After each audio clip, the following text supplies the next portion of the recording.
Le fait qu'il y ait une différence et une importance particulière dans le ministère de Paul a beaucoup d'évidences solides et d'attestations fortes. Il le savait et s'en référait souvent à la fois quant à sa substance et à la façon dont il l'a reçue.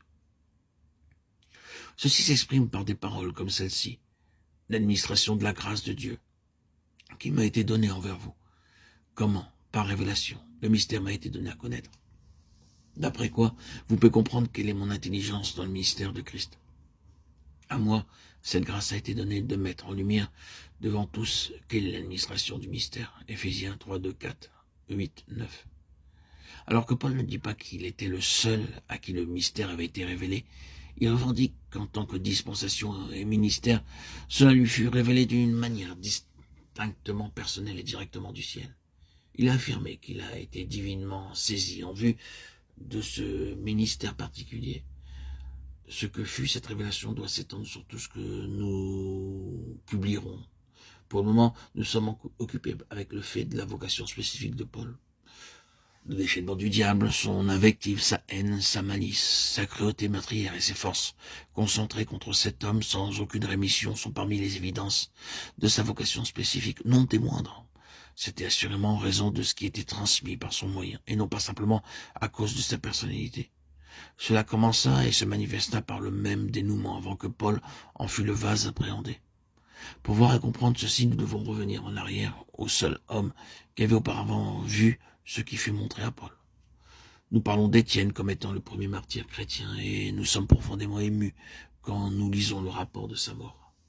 Mais combien Étienne a été peu compris, combien nous avons été aveugles sur la véritable signification de sa mort, sa destruction par des hommes contrôlés par Satan.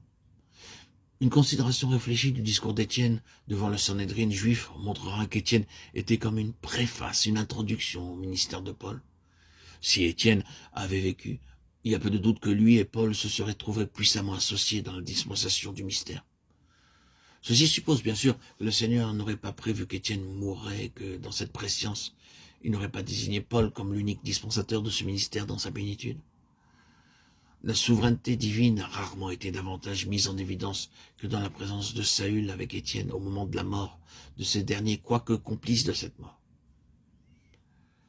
Tandis que nous nous mouvons avec Étienne durant ce long discours, en suivant sa pensée depuis Abraham jusqu'à Christ, le juste, en passant par Isaac, Jacob, les patriarches, Joseph, Israël, Moïse, l'Égypte, l'Exode, le Sinaï, le tabernacle, le désert, Josué, David, Salomon, le temple, les prophètes. Il y a une seule chose qui se trouve d'un bout à l'autre dans la pensée d'Étienne, et cette chose unique est la clé de tout, et plus que toute autre chose, ce qui explique, définit et caractérise Paul et son ministère. Cette chose unique est que Dieu est toujours d'éternité en éternité, en train de poursuivre un but qui englobe tout. À travers la faillite humaine, l'obstruction humaine est satanique, et la tentative de frustrer par une variété et une multitude de voies, de moyens et de personnes, dans toutes les générations et dans tous les âges, Dieu continue toujours d'avancer. Ces instruments désirés choisis peuvent devenir une entrave plutôt qu'une aide.